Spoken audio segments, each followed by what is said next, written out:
I will call to order this meeting of the Jamestown School Board regular meeting. It is July 17th, 2023, 5:15 p.m. and we are in the Thompson Community Room in the middle school. Also note that prior to this meeting, we had a new board member orientation at 4 o'clock in the central office conference room. We also have Dr. Larson and Aaron Roberts in attendance on the speakerphone. At this point, and thank you for the audience for attending this meeting. At this point, I'd ask you to stand and recite with us the Pledge of Allegiance.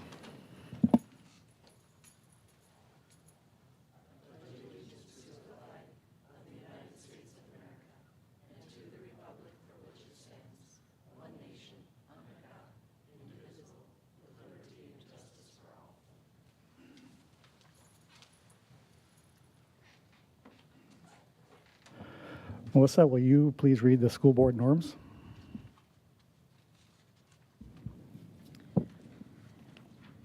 The board developed norms are to share and respect opinions and speak with a united voice once the decision has been reached, execute all duties of the school board in compliance with North Dakota Century Code, properly prepare for meetings, and commit to assessing board effectiveness and ensure high-quality governance for all stakeholders. Thank you. At this point, we have some public communication. First up is Susanna Walker. You may approach the podium. As you come up, I just want to remind you have 5 minutes, and I will give you some 3-minute and a 2-minute warning. Please state your name and address for the record. I'm Susanna Walker, and I live in the city limits of Jamestown. I don't have to give my street address to it. Okay. Schools are in a cycle of calm, frustration building, and then chaos. During chaos, people leave, new people are hired, and the cycle starts over again. There are no checks and balances from the classroom teacher to the state government. Administration assigns a student to a classroom, the teacher reports grades to administration, and administration reports earned credits to the state. The state government never verifies with a student whether or not they have evaluated a student's work. This creates an environment where deals can be made and credits can be issued with or without the learning process. In our schools, credits have become a commodity, and the currency is school drama information. For years, this school district used my certificate to report earned credits to the state of North Dakota. I never met the student, I didn't approve the curriculum, and I never evaluated the student's work. 10 years ago, I appeared before this board to defend our alternative program. Students were denied services, and by the end of the year, we had 3 teachers and 1 student. The plan was to discredit the program and divert the resources elsewhere. After that meeting, the school board reinstated all teachers full-time in our program. 10 years later, I found myself in the same position with a stack of emails outlining what was happening in our program, but this time I was at an age when the world started taking from me. I was losing family members and struggling with the challenges of cancer, and I could not fight the fight for the program. My teaching certificate was violated, and when I saw how the actions around me were impacting students, I knew I had to leave. For several years, I sent emails and had various meetings with the superintendent and principals, and nothing changed. I found myself mentally and physically drained. I bought out my retirement and I left. I don't think the solution lies with this school board or the state of North Dakota. The solution lies with our parents and guardians. I believe that after 10th grade and at the age of 16, every student should be given the GED. These GED test scores should be sent directly to our parents and guardians. Parents and guardians need to determine their child's next educational steps, and they need to understand that a high school diploma is not a requirement for success. Our parents and guardians need to learn that they have options for getting their child the education they need to succeed. For instance, a GED and 2 successful years in the workforce, or the GED and 2 years in trade school, will make a student as marketable, if not more marketable, than a high school graduate. A GED at 16 and 2 years in Job Corps, or the GED at 16, 1 year in Job Corps, and a parent's signature will make that student military eligible and workforce ready.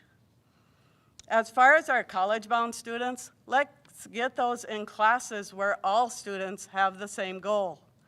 Parents and guardians have more power than they think.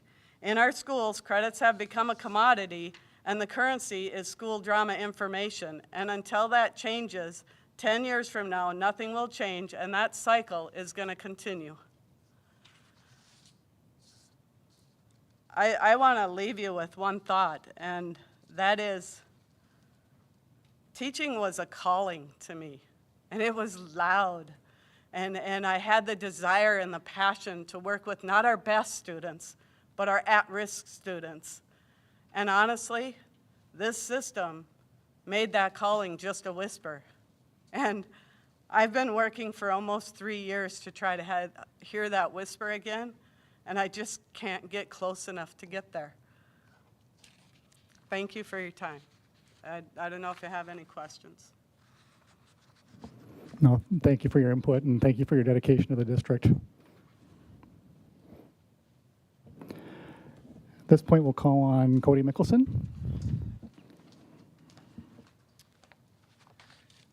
Good evening.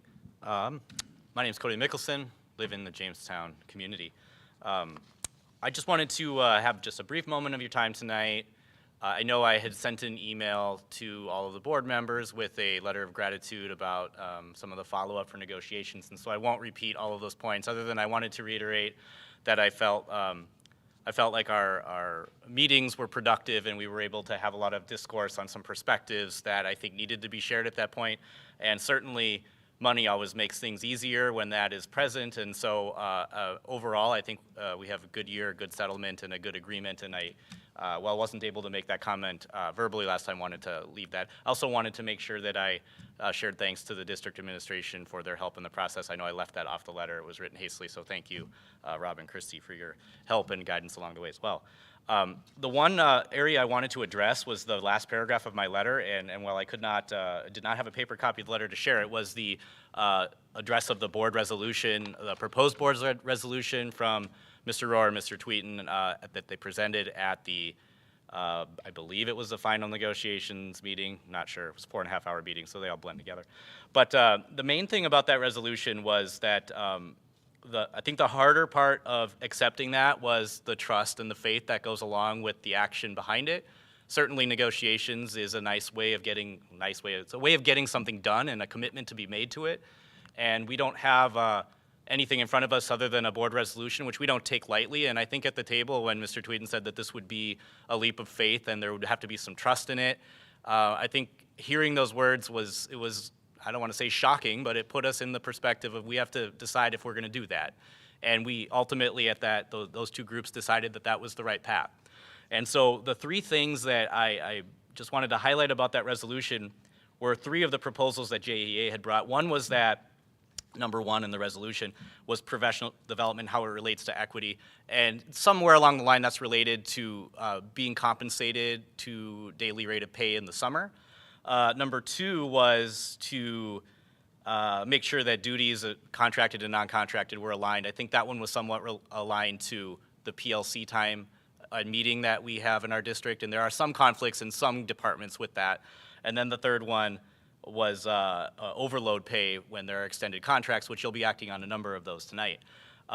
The main thing that I wanted to say is that those have all come up at our communications meetings in some way, shape, or form, and there are some agreement reached on the situation, and then the action from our members wanted to be something in writing. And so my encouragement to the board, as I said in the letter, was that each one of you follow up on that individually and ask how those things are going. Because I know Mr. Rohr had asked, how do we monitor that? I think one of you, Mr. Rohr, Mr. Tweeden, how do we monitor that? I think at this point, we just have to make sure everybody's monitoring it and following up with it. Because at communications, you know, and for my own fault too, some of those things go communicated and then they seemingly get resolved, but there's not a resolution behind them. So I just wanted to make sure that everybody here understands that the trust placed in the board with this resolution is being taken very seriously and being monitored by our members. And so we hope that the 9 board members will also follow up on those things in an ongoing manner, and that there is some sort of resolution. We don't know what that looks like yet, but that those issues get addressed. And the nice thing about a resolution is it doesn't take until the next contract cycle to make the fix. So we hope to see something within the next 2 years, if not much sooner than that. But again, I just want to leave you with my thanks and gratitude for the process, and appreciate your time. Thank you. Thank you. Moving on to the consent agenda, old business consent agenda. If you would like anything pulled from there, please speak now. If not, I will entertain a motion for approving the consent agenda. Moved by Gail, seconded by Jamie. Any discussion? All in favor, say aye. Opposed, same sign. Motion carries. Moving on to agenda item number 3, organization of board for the 2023-2024 school year. Item A, election of officers. At this point, we'll open the floor for nominations for president for the 23-24 school year. Mr. Rohr. I nominate Dan Tweeten. We have a nomination for Dan Tweeten. Okay. We don't need seconds for nomination. Just throw the names out there, and we'll take care of that at the end here. Are there any other nominations? I'd like to nominate Heidi Larson. Heidi Larson.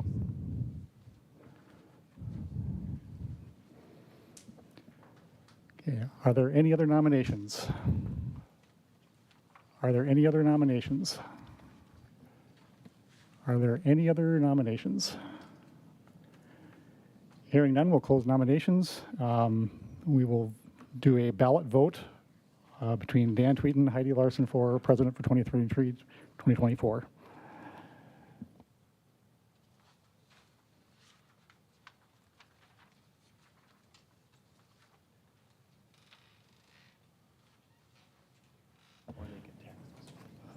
And Aaron and Heidi, since you're on the phone, if you want to text or if you want to just audibly vote over the phone, you may make your choice.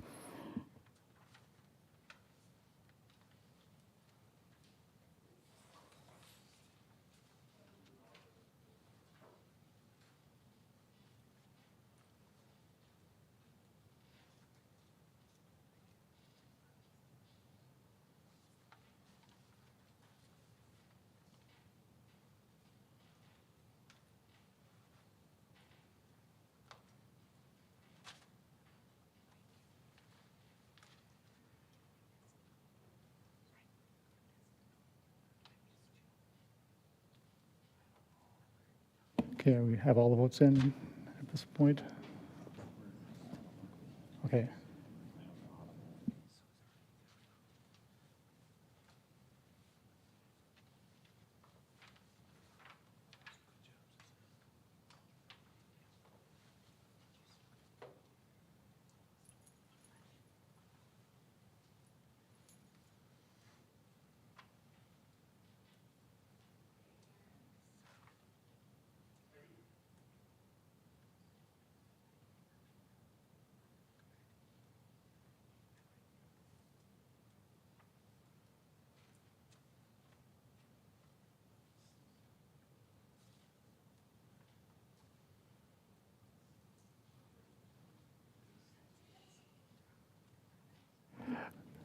At this point, I would actually like to withdraw my name from consideration.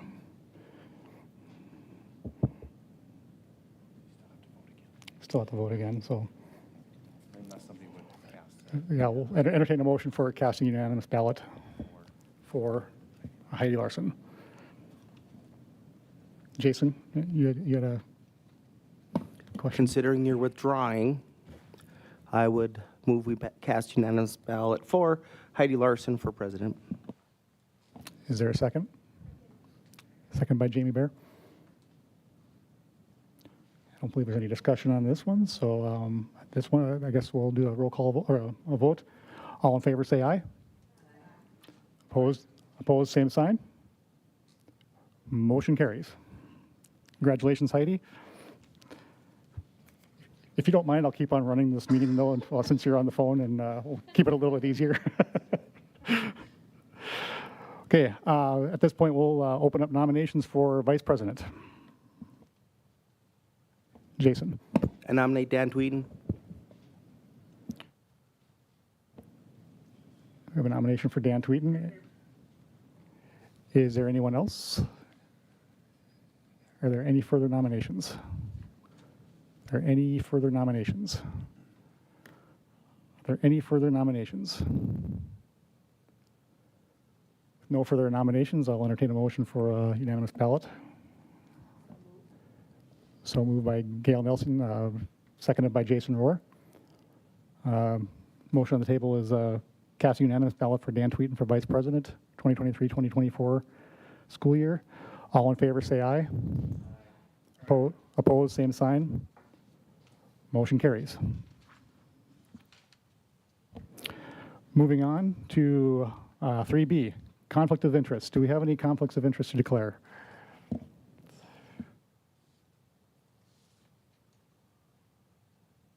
Are there any conflicts of interest to declare? Are there any conflicts of interest to declare? Hearing none, we have no more action on this. Moving on, 3C, schedule to set the date, time, and place of the regular meetings. Entertain a motion for approval of the schedule. Moved by Jamie Bear, seconded by Gail. Any discussion? Hearing none. All in favor, say aye. Opposed, same sign. Motion carries. Item D, set the school board compensation for the 2023-2024 school year. Also note that this was an item that was brought up within the superintendent report as you read through that. So I'll entertain a motion for an action on this.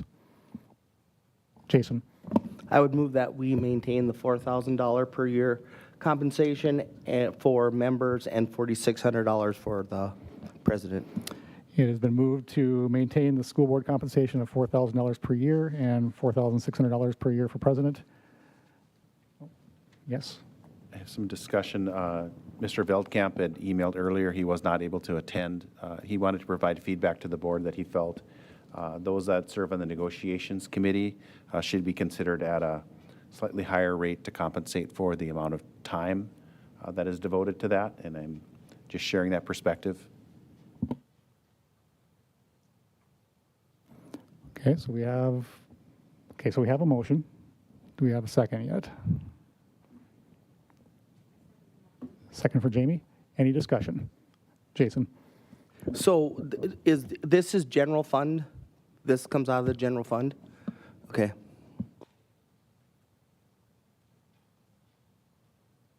If I may, the compilation I put together, oftentimes we hear about, where other districts are at, and, we look regionally, but we look to comparative size peers too.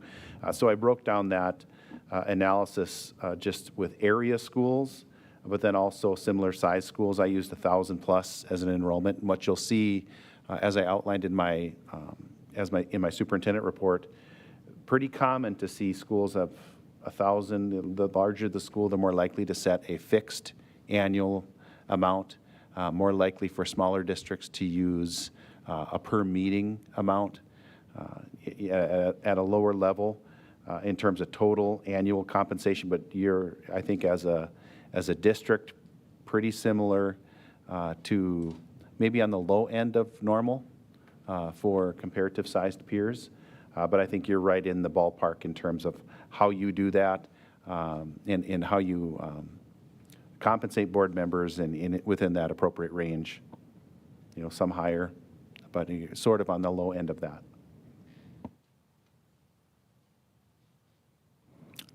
Pam.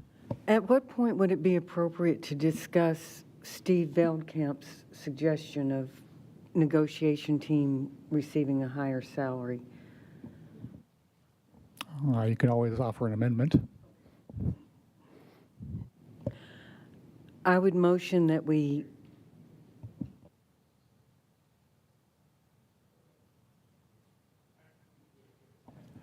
Well, I was just going to suggest, perhaps if you go down the road, if you want me to gather specific information or recommendation that might something that you could implement within the next year in terms of negotiations. If specifically as it relates to negotiations, there is not negotiations occurring in this year, so the impact of that would be pretty limited. So you'd have a year to act on something. I think working with Mr. Rohr's recommendation for this year, even if you give me direction to gather other recommendations or thoughts towards compensation, it could be an avenue rather than making a decision now without as much information.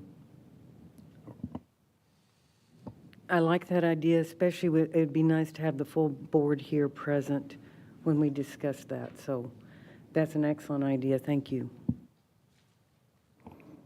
Okay, are there any other discussion? If not, again, we'll vote on the board compensation, $4,000 per year, $4,600 per year for the president. All in favor, say aye. All opposed, same sign. Motion carries. Item E, board member committee assignments. I'll entertain a motion for approval. Moved by Melissa. Is there a second? Seconded by Jamie.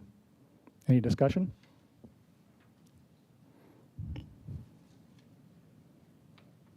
Diane?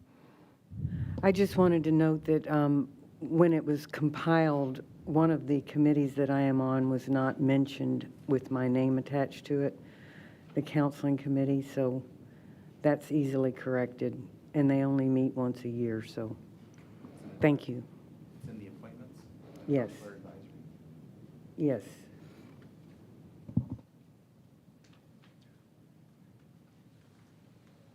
Okay, do we have to amend that at all? Do we have to amend that?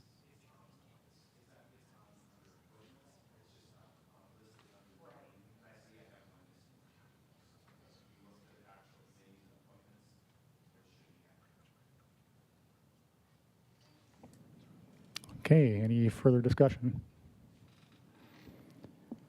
Hearing none. Board member committee assignment. Yes. So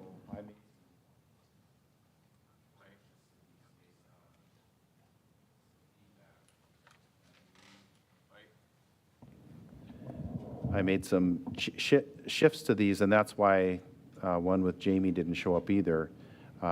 Based on feedback with the Finance Committee, as Heidi Larson, Aaron Roberts, Dan Tweeten, with Jamie on the bullying strategic plan and finance.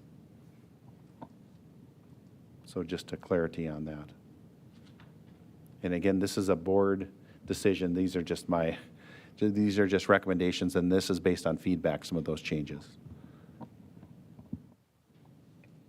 Okay, so I'm looking at the file that's on the Google Drive. Okay, so you said I'm at finance. Finance, yes. So finance would be Dan Tweeten, Heidi Larson, Aaron Roberts. Strategic plan, Jamie, Heidi, Aaron Roberts.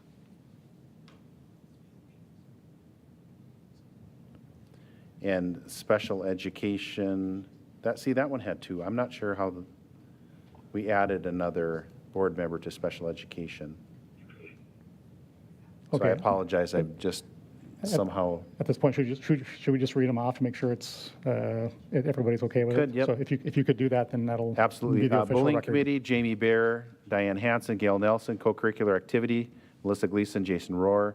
District School Improvement, Heidi Larson, Gail Nelson, Steve Veldkamp. Facility Committee, Jason Rohr, Aaron Roberts, Steve Veldkamp. Finance Committee, Dan Tweeten, Heidi Larson, Aaron Roberts. Health Insurance, Heidi Larson, Dan Tweeten. Negotiations, Jason Rohr, Dan Tweeten. Professional Development Curriculum, Gail Nelson. Sick Leave Bank, Melissa Gleason. Special Education, Melissa Gleason, Jamie Bear. Strategic Plan Review, Jamie Bear, Heidi Larson, Aaron Roberts. Technology, Diane Hansen. There is a handful of appointments. Counselor Advisory, Diane Hansen. The Foundation, Heidi Larson. SEC, Heidi Larson. Okay. Any discussion on what Dr. Leck just read? If not, all in favor of the assignments signify by saying aye. Opposed, same sign. Motion carries. Item F, Board Education Annual Plan. Again, that's on the Google Drive. I'll entertain a motion for approval of that plan. Moved by Melissa. Second? Second by Mr. Rohrer. Any discussion?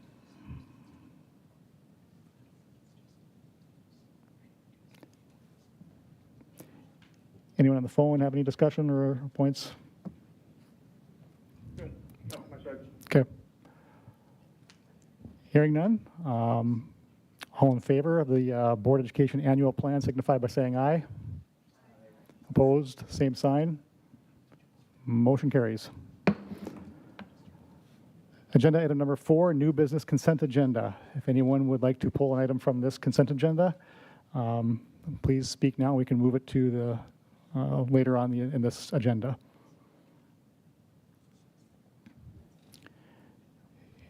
Hearing none, I am entertaining a motion for approval of the new business consent agenda.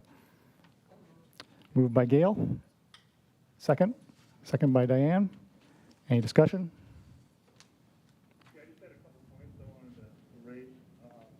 I did have some clarification back and forth with Dr. Leck on the policy AAC, and I think it might be a good idea in the future, board education topic, or to get a better understanding of state and federal requirements as they are flowed in, and how that affects funding for the district or impacts funding for the district, and what that all looks like. Because there is some differences in how the state requirements and federal requirements, and having an understanding of the source of those requirements would be helpful for the overall understanding. I think that would help the board.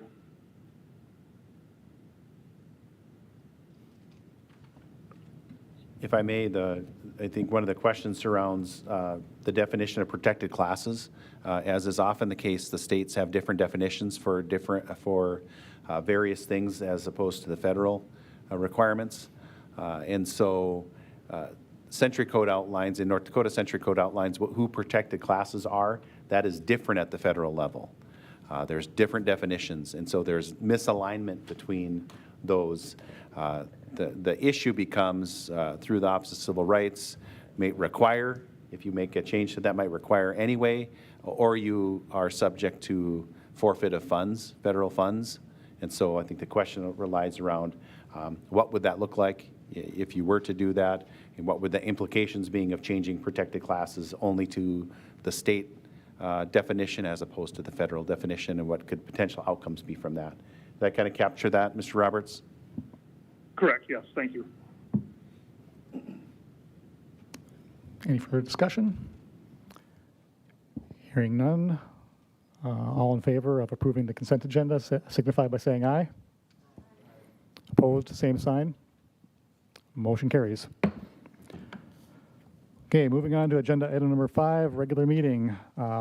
Correspondence. We have several thank you cards here. I'll send to the board to look at.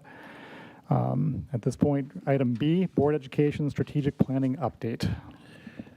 Thank you. You do have the written memo. I think it is Board Memo 98 that outlines the options that we've considered and the directions that we, as a strategic planning committee, have determined.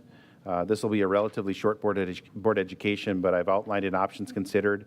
And Mr. Roberts, Dr. Larson, Ms. Baer, also members of the strategic planning committee, so feel free to add anything if I've missed.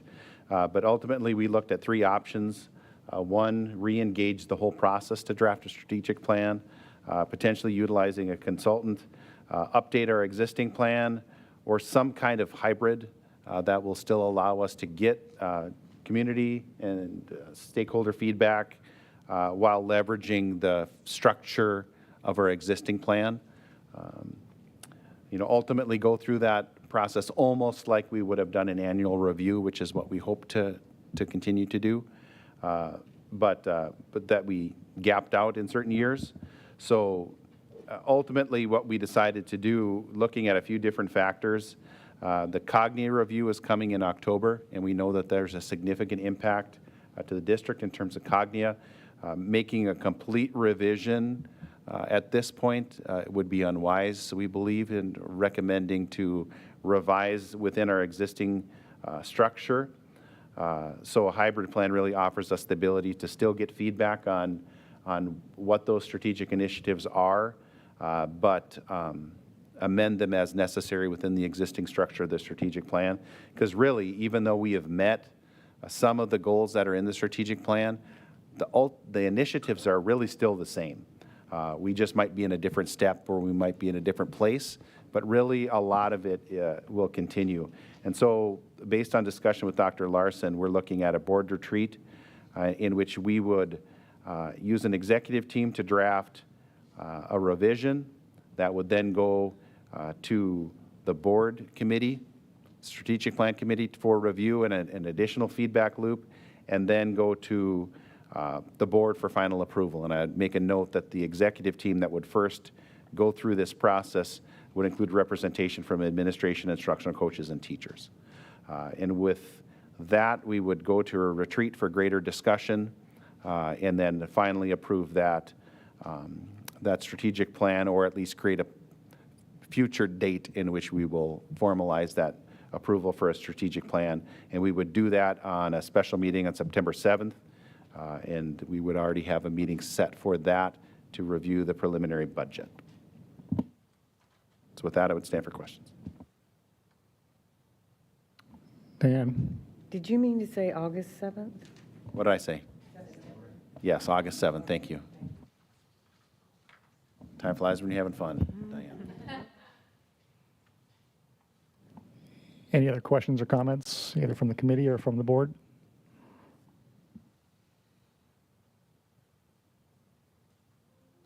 So just a comment, it's a little bit aggressive of a timeline, but with Mr. Gaylor coming on board down in central office, I think we can tackle a first draft and get that to the board, at the very least to have some good discussion around what those initiatives should be. So hopefully by that August 7th, we are either very close or have a really nice start.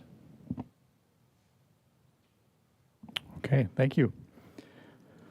Moving on to reports. Superintendent's report. Dr. Leck, you're up.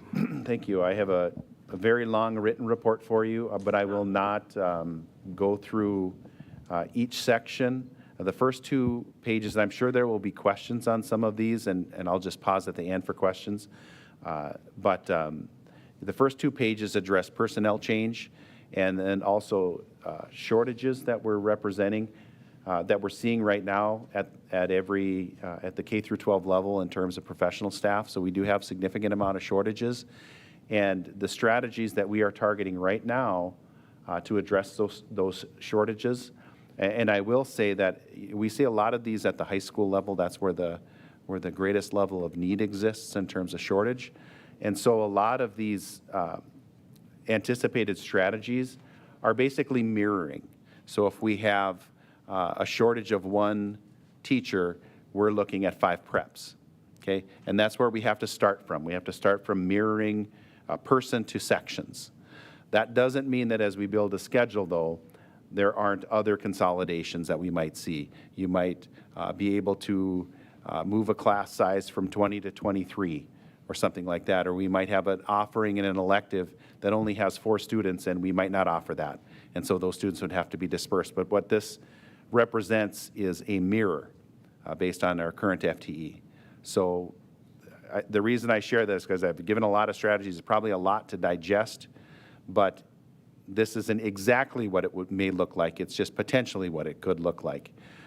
Because at the end of the day, we're going to keep looking for people, and we're hoping that we're finding 3 ELA teachers. And I see Mrs. Moulton in the back. I think she's hoping to find 3 ELA teachers too, because that creates a burden on the system. So we're hoping that those things occur, but we have to plan, and we have to build a schedule. And these are creative solutions. I'm very happy with our administrative staff at the high school, but also at the other levels, just looking for different creative solutions. How can we provide the classes that we need to provide to our students? How can we provide rigorous options that engage students? And that's what we're trying to do, and we're honestly doing the very, very best that we can. And we're also very fortunate to have outstanding teachers that are willing to take on a little bit of overload. They're willing to try to find different solutions, offering different classes that students would be interested in, filling those gaps in other ways. And I couldn't be prouder of our teachers, and I couldn't be more proud of our administrators in looking at how they're trying to address these issues. But this is a national issue, it's a state issue, and it's also a Jamestown Public Schools issue where we are in a teacher shortage, and we have to continue to do our best and be creative. Our priorities are looking at classroom teachers first. We can't have an elective or a supplemental program but not have a teacher in 5th grade. So we have to make tough choices as we prioritize as that works along. And I have a couple different of those scenarios outlined in my report. And again, I'll stand for some questions as we go through.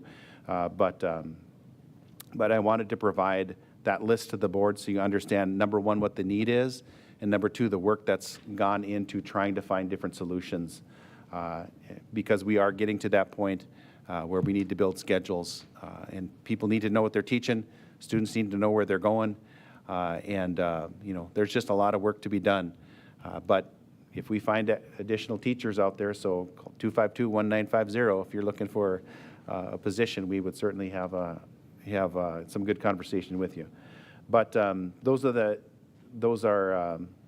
the vacancies that we currently are looking to fill across the district.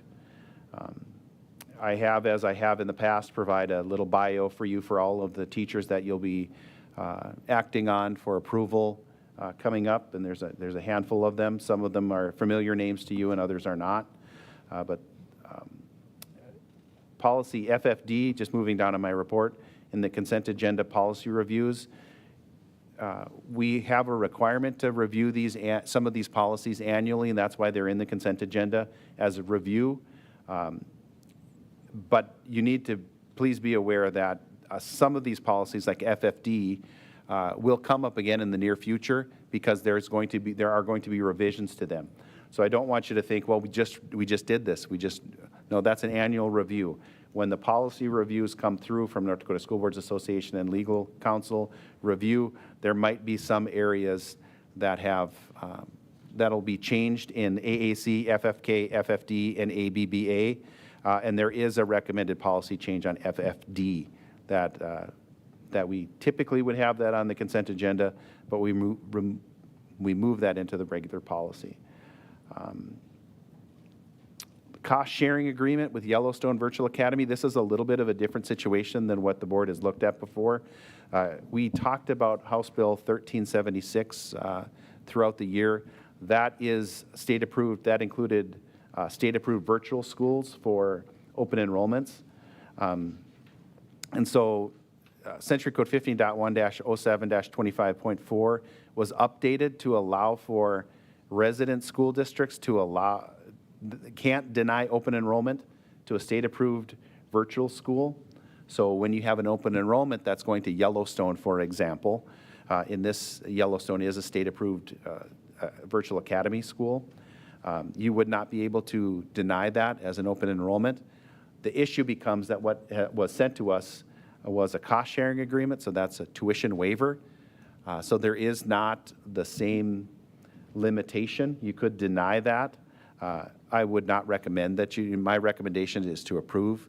I think if the right piece of paperwork had been filed, you would be looking at an open enrollment in this case anyway. This is the request is coming from somebody that's moved into our district. From previous board education, you learned that somebody moving does not have that same limitation of the end of February for open enrollment. So really, this is just an issue of somebody filing the wrong paperwork. Yellowstone Academy requesting the wrong paperwork, nor would I suggest that even if it was a tuition agreement and that was the appropriate form that you would deny it. I think you're just delaying somebody that wants to make that take that opportunity anyway. I think the intent legislatively is to approve those, and that would be my recommendation moving forward with that cost-sharing agreement, but specifically in this case. I think it's just a technical issue. Later on in the agenda, you have the Return to Learning and Continuity of Services Plan. Just as a reminder, the acceptance of ESSER 3 funds required a 6-month review of the Return to Learning and Continuity of Services Plan. Even if you look at that and say, why are we still talking about masking, or why are we talking about these pandemic level issues? Well, you're required through acceptance of these funds, which were significant, to do it until September 2024. So I don't recommend any changes to that plan or have anticipation to enact that plan, but it is a requirement to do it, and so you'll act on that later. Just a few other clerical items. E-nursing, I provided an annual report. I think the pilot has continued to work really well. Just a reminder, that was a pilot started through a grant funded by the Juvenile Diabetes Research Foundation. And that report shows we have a lot of students using that pilot program for e-nursing services. Mr. Delzer provided board education in the last year on how that process worked. I think it's been great. And I think it's been something that we, absolutely think has been successful. The Comprehensive Literacy State Development Grant, in a previous board meeting, we requested approval to submit a request for $92,550 in additional funding for literacy professional development and supplies and materials, and that was approved in its entirety. So that'll be additional funding that'll go into those areas. And I think I outlined that in a previous meeting, a little bit more specifics of how we've targeted that $92,550. The last thing, or one of the last things, licensed mental health therapy. That partnership has been in place through the village. You'll have an agreement to continue that. I believe that continues to be a need for our students, and that's the equivalent of 5 days a week. I think we're very fortunate to have that. So the data that they provided over the course of the last year, they met with a total of 67 students, over 1,200 sessions with those individual 67 students, and they reported 89% achievement, either full or partial, in the established goals that they created with the students during those sessions. So I think that shows it's a number one, a needed service, and that it's been successful. And my recommendation is continue, especially considering at the high school level we're still looking for a counselor. Later on the agenda, you'll have a rejection of roof bids as a recommendation. We can talk more about that at the time, but that is when that agenda item comes up. But we are recommending to reject all of those and rebid them sometime in the fall so we can complete them in the summer of 2024. Just the amounts and the timing, the total cost and the timing that we got back, in my mind, means we need to delay that project just a little bit longer. I already talked previously about the preliminary budget, and with that, I would stand for questions. Gail. Am I on? Yep. I'm very concerned about having 3 openings in the area of English at the high school level. That's such an important area. That's an area we've made such really nice gains in. I don't know if there's other creative solutions to staff that. I'm also very concerned. I've been an English teacher. I know the level of correcting is, in my opinion, much more intense than many other subject areas. And it's just literacy is the basis of all other learning, so I'm quite concerned about that. And I would reiterate what you said. I mean, there's a big picture. Why is this happening? When I graduated from college, I'd have thought I died and went to heaven if there was an opening in English in Jamestown that I could have filled. So I really hope that as part of our strategic plan, we look deeper at that, because whether or not it's national, we still have the issue here, and these are our kids that we need to do that, and these are our teachers. And I'm worried that this is something that our math and English teachers now have sustained for years, that extra load. And teaching is hard work, and doing it with that much extra is even harder. So I'm just very concerned about that for our students. And we know back from the pandemic that online options aren't necessarily what is preferred by our families. So I just hope we can look at that and maybe even entertain some creative ways to deal with that. As we have kids getting ready to go to college, I do not think that writing courses taught online can do any justice to the writing process too. So I have huge concerns here. Yeah, I understood. I completely agree with you. And what I heard you say was you are a licensed English teacher. I can work with retired. Yeah. I was joking around with Mr. Heinert, well, actually with Mr. Gaylor. Mr. Heinert and I also have ELA degrees, and maybe. Yeah. If you do, I will too. But seriously, we're still just because I'm outlining suggested strategies doesn't mean that we won't continue to look at every turn or every stone, unturn every stone. We will keep looking. It is something that we are trying very hard to address. We just have limited resources to do it, but I don't disagree with the sentiment behind your statement. Gail, yes. I don't know if there's any way we can impress upon our legislators what a critical area this is. And when they're looking at issues that schools are addressing, this one stands out as number one, front and center. Number one, it's this. So if you're listening, legislators, help. So. Unfortunately, sometimes things need to reach critical mass before people get serious, and I certainly think we're at critical mass, but I concur with that as well. Anything we can do to make sure that we're encouraging, number one, our young people to consider education, and anything that we can do, in my mind, to communicate and educate our young people that this is a wonderful career. To be an educator is a wonderful career. And those are the areas, not just incentivizing, but also making sure we're communicating all the benefits, the intrinsic benefit of educating. I think we can do a better job as a profession. Okay, Diane. Well, I have a comment and then a question. I wanted to comment that once again, it happens over and over and over that our teachers and our administrators step to the plate, and like a bending willow, they just do not snap. They bend with the times, and this is, in my opinion, a crisis. They've seen crises before. They've stepped to the plate and made it as best as they can do. And once again, they're doing that, and I cannot tell you how grateful I am for that. But they do need legislative help. And like Dr. Leck says, it's at critical mass now, and I'm thinking that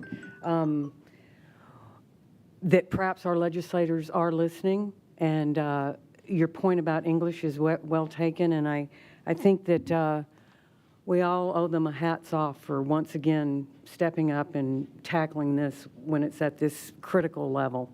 Those teachers that are stepping forward to take additional classes, I can't thank you enough. And then my question had to do with when we back up on all the information we just got, we back up to the village. At some point, I see they address 67 students. Do we still have a big waiting list of students for the village?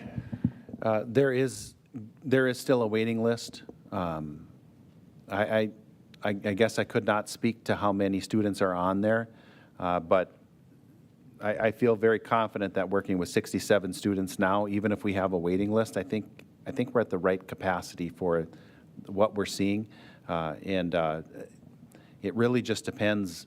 We prioritize based on need, and one thing that I didn't reference in here that I think is a really important part of the service through the village is we continue to see students during the summer. They still come here. We meet in the middle level, the middle school, and they come out. They're still seeing those students, even though those students are not in school. We're still providing that service to them at that time too. So I think it's the right number. We started with 3 days, and now we're at the 5-day equivalent, and I think that is the right. It seems like that is the right number for us. I'm sure if you talk to administrators, they would tell you, let's do another one. Let's have another 5 days, and we could fill that need too.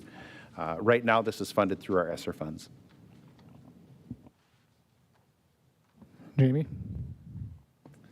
Yeah, just to reiterate what they were saying, I guess with the teacher shortage, my biggest concern is our current teachers getting completely overwhelmed. And while I'm so grateful to them for stepping up and taking more responsibility, I'm also fearful that this will overwhelm them and burn them out, and that's the last thing we want. So I don't know if we can look at some other solutions as getting them some extra supports with grading, with whatever the case may be, whatever they might need, where we might not be filling specifically a teacher position, but at least get some more people in here to support the teachers we do have. So, but yeah, thank you to all those teachers and admin that are stepping up.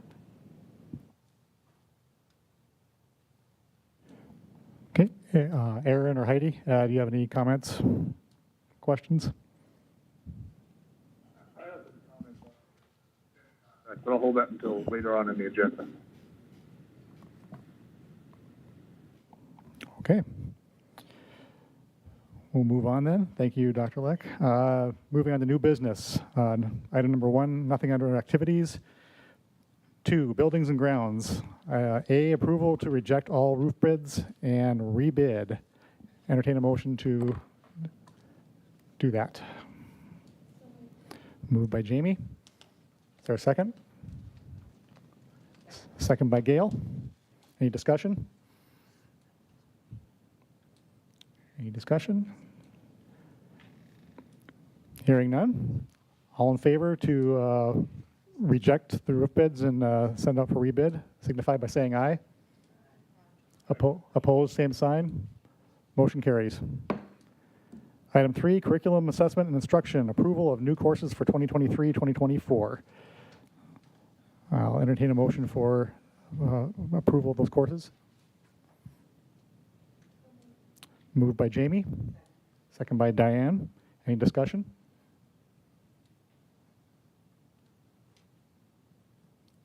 Gail? Okay.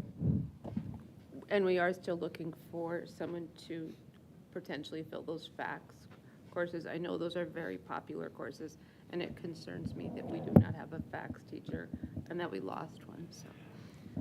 It's a great point. We have a potential option there already, but we need to prioritize classroom teachers. So if we can find that classroom teacher, we can do a shift to fill that FACS position. But right now, we would be short of a elementary classroom teacher if we made that shift. So that's a little bit dependent, but that's an option we may very well have. And for clarification, these are all subject to, capacity of the teacher, teaching staff, and so, okay. So this is on the list, but again, subject to the limitations of other priorities, so. Okay, any other discussion? Hearing none, call for the approval of the new courses for 2023-2024. All in favor, say aye. Opposed, same sign. Motion carries. Item number 4, bank deposits, checking and savings accounts. I believe that's just information. Is that correct? I don't believe we have any action on that one. Item number. You would approve the checking and savings accounts in those. Oh, okay. I stand corrected.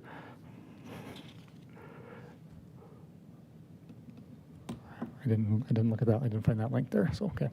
So I'll entertain a motion to approve the checking and saving account as presented on the drive. Unison Bank and Wells Fargo. Unison Bank and Wells Fargo. Okay. Is there a motion? Okay. Motion by Jamie, second by Gail. Any discussion? All those in favor signify by saying aye. Opposed, same sign. Motion carries. Item 5, finance. A, 2022-2023 general fund balance is provided for your information.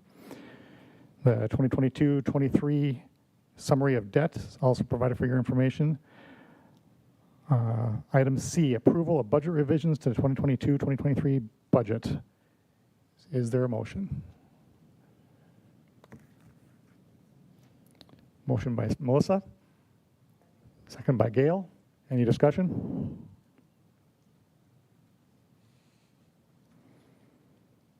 Hearing none. All in favor of approving the budget revisions to the 2022-2023 budget signify by saying aye. Opposed, same sign. Motion carries. Item D, monthly financials are provided for your information. Item E, approval of the 2023-2024 certificate of levy. Is there a motion? Moved by Jamie. Is there a second? Second by Gail. Any discussion? Just make a comment. This certificate of levy represents no change in requests, mill levy requests. So we had talked at one point about decreasing our special assessment levy a little bit, but based on what is coming in for special assessments, it appears that 3 is the appropriate mill rate again. So just passing that information along, no change expected in mill rate.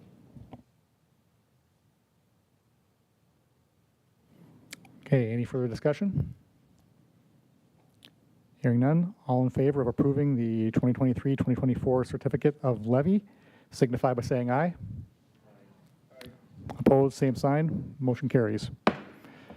Item F, approval of the 2023-2024 school lunch prices. Is there a motion?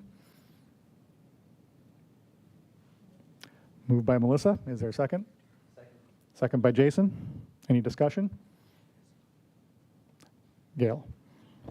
Just a reminder to encourage, and I know it happens every time that we register to have people apply for free and reduced lunch because that brings so many other dollars into the district. Thank you. Any further discussion? Okay, the increase is about 10 cents over last year. Okay. Okay, yeah, hearing no further discussion, all in favor of approving the 2023-2024 school lunch prices signify by saying aye. Opposed, same sign. Motion carries. Item G, approval of the Village Family Services Center agreement for mental health counseling. Is there a motion? Motion by Gail. Is there a second? Second by Melissa. Any discussion, Dr. Leck? So comments represent $65,000, no change from villages agreeing to hold that amount the same, so no change. 65,000 would be the agreement value again. Thank you. Any further discussion? If not, if you will vote on the approval of the Village Family Service Center agreement for mental health counseling. All those in favor signify by saying aye. Opposed, same sign. Motion carries. Moving on to item 6, personnel. I believe, can we handle these all under item A? Unless anybody has the objection to any of these particular ones, we will vote on item A as a block, covering individuals 1 through 7. If there are no objections, I'll entertain a motion for approval to hire for the 2023 school year upon successful background check, appropriate licensure, and with salary to be adjusted upon completion of negotiations, which is complete. Moved by Jamie. Second by Diane. Any discussion? Gail? Thank them all for coming to our wonderful district. Okay, any further discussion? Jason? For Mr. Stodero, online support there versus our online technician. It's a great question. This is through the Blue Jay Academy, and they're helping to manage that online platform. So there's just a little additional support that he provides that would be different than what an online learning technician might do, and this is specific to the Blue Jay Academy. So I'll turn to the program. Any further discussion? Hearing none, We're voting on the approval to hire for the 2023-24 school year upon successful background check and appropriate licensure with the salaries noted below in items 1 through 7. All in favor, say aye. Opposed, same sign. Motion carries. Moving on to item B, approval of an updated memorandum of understanding with Jason Walliser, special education technician for the 2023-2024 school year. Is there a motion? Moved by Jason. Is there a second? Second by Gail. Any discussion? What is the update? Date change. In the past, our MOU had provided for 2 years. We have approval to extend that beyond 2 years. We would like to continue to keep Mr. Walliser in that position of special education technician. So he does not have the completed coursework, but we're allowed to extend that. So that is what this change would be. I'm assuming there's a plan? Yes.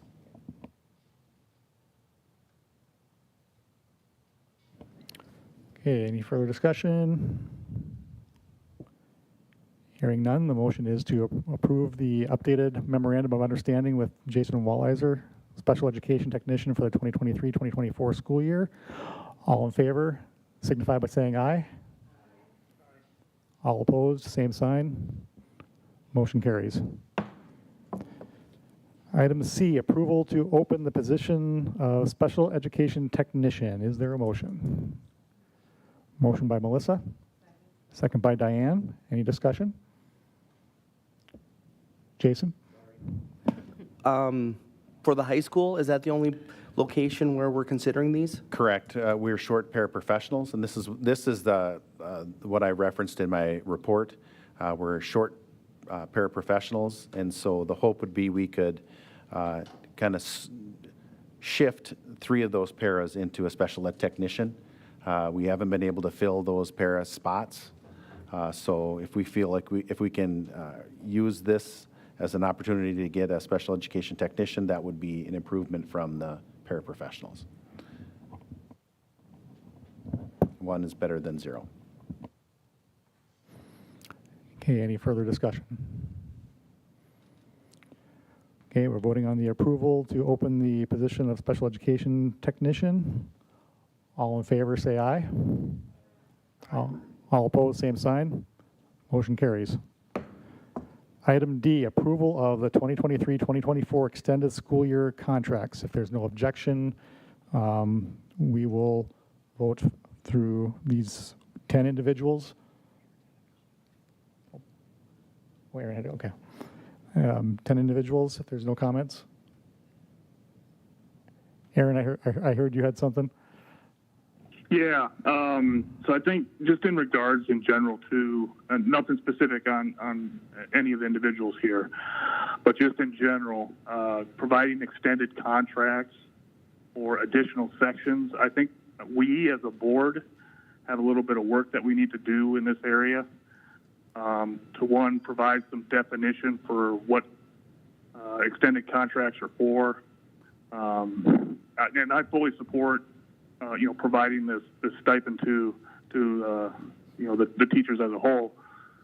But I think we need to do some work and provide some definition, and I think we also need to look at applying it more equal across the district. For example, we provide it to the high school and middle school, but we're not doing anything for elementary school teachers, or as an example. So I think this is an area where we as a board have to kind of step up and give some definition and some guidance in how we should actually be in applying these types of situations, because there is 0 coverage for this identified in the negotiated agreement.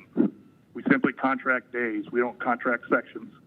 So I think this is an area I think we have to decide on, what we want to do to again, provide some better definition and make it equitable across the district. Thank you, Aaron. Any further discussion? Okay, so the motion on the table is to approve the 2023-24 extended school year. Oh, we don't have a motion yet. Okay, thank you. Jason. I would move to approve the extended school contract list as presented. There's a motion. Seconded by Diane. Any further discussion? Hearing none, we'll vote to approve the 2023-24 extended school year contracts. All in favor signify by saying aye. All opposed, same sign. Motion carries. Item 7, policies and procedures. A, approval of required 6-month review of return to learning and continuity of services plan. Is there a motion? Moved by Jamie, second. Second by Diane. Any discussion? Again, these are date changes and next, okay. Hearing none. All in favor of approving the required 6-month review of the return to learning and continuity of services plan signify by saying aye. All opposed, same sign. Motion carries. Item B, approval of the recommended policy updates. These are, again, if there's no objection to treating these as a block, we have the rescind the DEAA, amend DEAA, DEAAR procedure, DEAA E1, DEAA E2, DEAA E3, FFD, and FAAA. A lot of letters. So I'll entertain a motion. Moved by Melissa. Second by Gail. Any discussion? Okay, the motion is to approve the recommended policy updates noted in items 1 through 4. All those in favor signify by saying aye. All opposed, same sign. Motion carries. Approval of the tuition agreements. We have 3 tuition agreements noted below item 8. Entertain a motion for that. Moved by Diane. Is there a second? Second by Jason. Any discussion? Hearing none. The motion is for approval of the tuition agreements, items 1 through 3 noted below. All those in favor signify by saying aye. All opposed, same sign. Motion carries. Item number 9, approval of the handbooks for transportation and non-teaching professionals. Is there a motion? Moved by Gail. Is there a second? Second by Jamie. Any discussion? Hearing none, the motion is to approve the handbooks for transportation and non-teaching professionals. All those in favor signify by saying aye. All those opposed, same sign. Motion carries. Item 10, other, approval of an open enrollment application for 3rd grade Montpelier student to attend Jamestown Public School for the 2023-2024 school year. Is there a motion? Moved by Melissa. Is there a second? Second by Gail. Any discussion? Hearing none. The motion is to approve the open enrollment application for a 3rd grade Montpelier student to attend Jamestown Public Schools for 2023-2024 school year. All those in favor signify by saying aye. All opposed, same sign. Motion carries. Items for future agenda. Are there any items? Jamie? Oh, yeah, I'm not sure when to bring this up, but it's something I think the board should think about, and it's summer school for the kiddos. So summer school is generally a review of your year, and we have it at the beginning of June.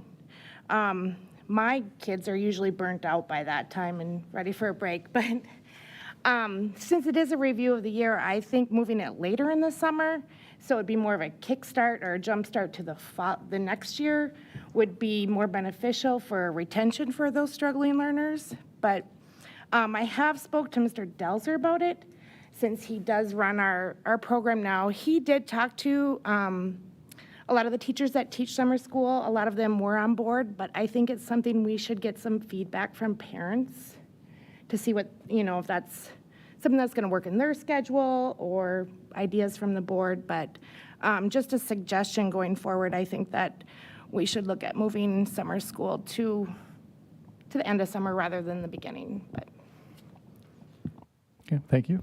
Any other items? I think from we had, no, Cody had brought up the JEA resolution. That'll be an item we'll present there in a future agenda.